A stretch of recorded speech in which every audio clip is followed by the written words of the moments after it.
जी, अब हम पढ़ने वाले हैं क्या? रिव्यू टैब, ठीक है? तो रिव्यू टैब के हम एक-एक चीज़ों को चेक करेंगे, एक-एक चीज़ों को बताएँगे आपको वही मतलब उस कितने भी टूल्स रहे रिव्यू टैब पे एक-एक टूल्स और इसका क्या यूज़न है, इसको मैं एक-एक करके बताऊँगा। पहला है स्पेलिंग, जब भी आप कोई भी चीज़ लिख रहे हैं ना, अगर उसमें कोई एरर आती है, ठीक है? स्पेलिंग क्या करता है उसके, चेक करता है, ठीक है? और चेक करने के बाद उसको उसका सजेशन देता है, कि आप क्या रखना चाहते हैं, ठीक है? ऐसा कुछ और रखना चाहते हैं, चेंज करना चाहते हैं, करेक्ट करना चाहते हैं, आर्टिकुलेट करना चाहते हैं, कोई सजेशन लेना चाहते हैं, इग्नोर करना चाहते हैं, तो उसे हम क्या कहते हैं? उसे मीनिंग्स कहते हैं। जब भी आप जिस चीज़ों का यूज़ करते हैं, ये मान लीजिए हमने इस वर्ज़न को यहाँ पे आया वर्ज़न जी। यहाँ पे प्लेलिस्ट लिए ओह! आपको कुछ भी चीज़ जो चीज़ों का आप मेरे से करना चाहते हैं, ठीक है? उसका चेक कर सकते हैं इसमें नहीं, ठीक है? तो अभी देखिए कोई एरर नहीं है इसलिए एरर नहीं आया। जब एरर रहेगा तो एरर आएगा और आपको सेशन दिखाएगा।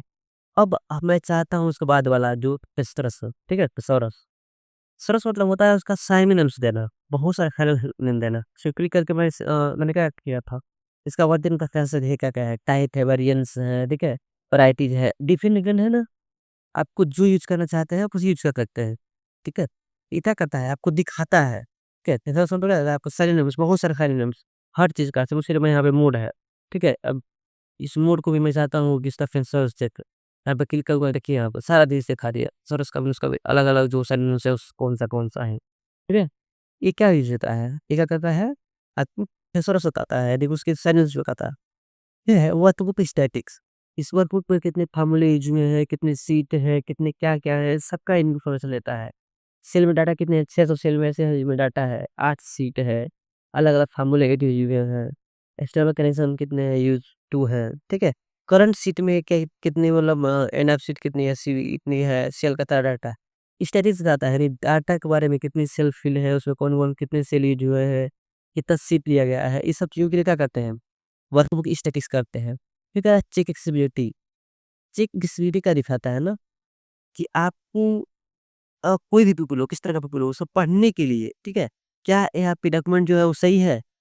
और कोई भी डिसेबिलिटी किसी दिखाने के अंदर है, ये पढ़ने के लिए डॉक्यूमेंट सही है तो ये चेक करता है। अब चेक किसी लिंक क्लिक करेंगे तो यहाँ पे दिखाया जाएगा, देखिए चेक करके बताएगा, सही है तो ये में लिखा है सर हाँ, सारा सही है, ठीक है?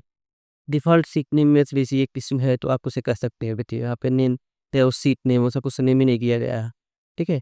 उसको डिलीट कर देते हैं कि ये क्या कर रहा था बता दिया ना? एक सीट आपके नहीं थी उसको कोई पता नहीं चल पाएगा कि वो सीट किसी गेट की। तो देखिए अब वो भी सेम हो गया, नहीं। ये क्या करता है चेक एक्सेसिबिलिटी करता है, चेक करता है। अब डॉक्यूमेंट रीडेबल है ना, रीड करने के योग्य है ना, रीड एक्सेस हो सकता है ना, उसमें कोई इश्यू तो नहीं आएगी किस तरह के व्यक्तियों के लिए, ये काम करता है।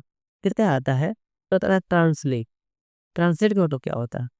ट्रांसलेट का मतलब होता है किसी भी एक लैंग्वेज से दूसरे लैंग्वेज में ट्रांसलेट करने के लिए हम क्या यूज़ करते हैं? ट्रांसलेशन को यूज़ करते हैं। जैसे ट्रांसलेट पे किया मैंने यहाँ पे खुल जाएगा। आप जो भी जिस मतलब लैंग्वेज में सेलेक्ट करना चाहते हैं, ट्रांसलेट करना चाहते हैं, आप ट्रांसलेट कर सकते हैं। समझ लीजिए कि यहाँ पे कौन-सा है टोन, इंग्लिश से लेकर के इंग्लिश पहले बाय डिफ़ॉल्ट इन्होंने टिक कर लिया।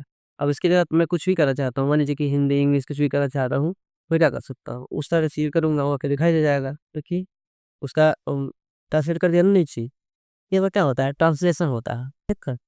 तो आप ट्रांसलेशन समझ गए। फिर आता है न्यू कमेंट। न्यू कमेंट का मतलब क्या होता है? चाहे कमेंट का मतलब क्या होता है? किसी भी डाटा को विदाउट मॉडिफाई किए उसमें फीडबैक जोड़ना, चाहे नोट जोड़ना, चाहे कुछ भी क्लैरिफिकेशन देना हम उससे यूज़ करते हैं कमेंट का। मान लीजिए मैं इसकी तो कुछ कमेंट ऐड करना चाहता हूँ, ठीक है? चाहे किसी चीज़ पे कमेंट ऐड करना चाहता हूँ, इसी को कमेंट ऐड करना चाहता हूँ। यहाँ पे कितनी कमेंट करूँगा तो एक आगे चीज़ दिख जाएगी, तो हम यहाँ पे लिख सकते हैं। दिस इज़ आर कमेंट ठीक है? इस तरह का।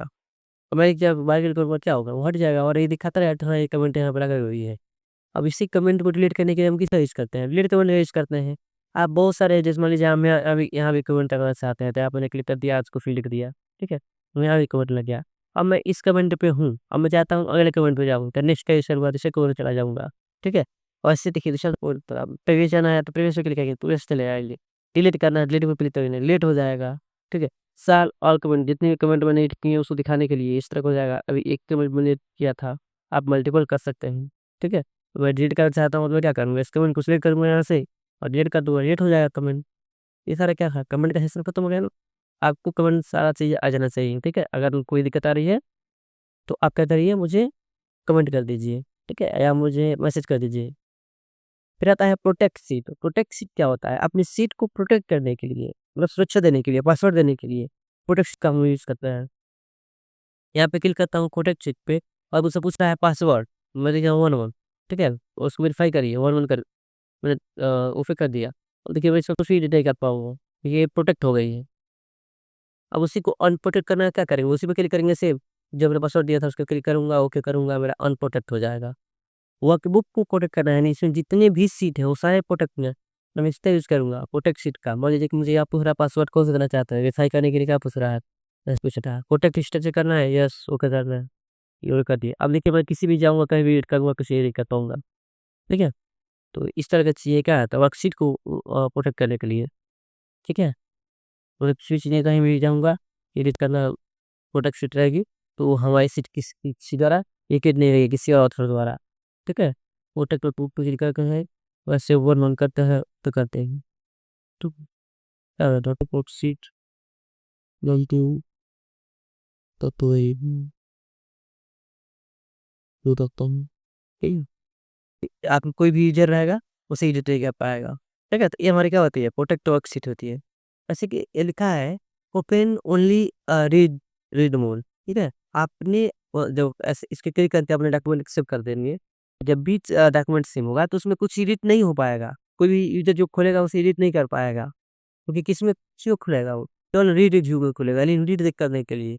वैसे मान लीजिए कि हम चाहते हैं कि अपनी सीट को प्रोटेक्ट करूँ और उसमें कुछ रिस्ट्रिक्शन दे दूँ कि आप इधर तो एडिट कर सकते हैं, वो इधर नहीं कर सकते हैं। जैसे कि मान लीजिए कि मैंने एक अटेंडेंस बनाया, अटेंडेंस में बच्चों का नाम कोई नहीं चाह सकता है, उसका अटेंडेंस चढ़ा सकता है। तो मैं पार्टिकुलर एक एरिया क्या करूँगा, पासवर्ड दे दूँगा कि इस पासवर्ड पे डाल करके आप इसमें एडिट कर सकते हैं, बाकी आप कहीं भी एडिट नहीं कर सकते हैं। सब इसी से करते हैं रिस्ट्रिक्शन परमिशन का, ठीक है? तो रिस्ट्रिक्शन कैसे लगाना है, इस टाइप से लगाना है, कैसे लगाना है, रिस्ट्रिक्शन एक्सेस, ठीक है? तो जो जैसे भी लगाना है और लास्ट पे y y क्या करूँ? Wäre so cool access. Then as a motion looking down skipping conclusion without ठीक है, तो पहले मैं तो कोई भी आप शिप लेंगे, उसे आप प्रोडक्ट कर देंगे, प्रोडक्ट करने के बाद आप उसे रिस्ट्रिक्शन एडिट कर सकते हैं, ठीक है? होप आपको रिव्यू समझ आ गई होगी और हम पढ़ेंगे व्यू टैब आगे की वीडियो में। Thank you.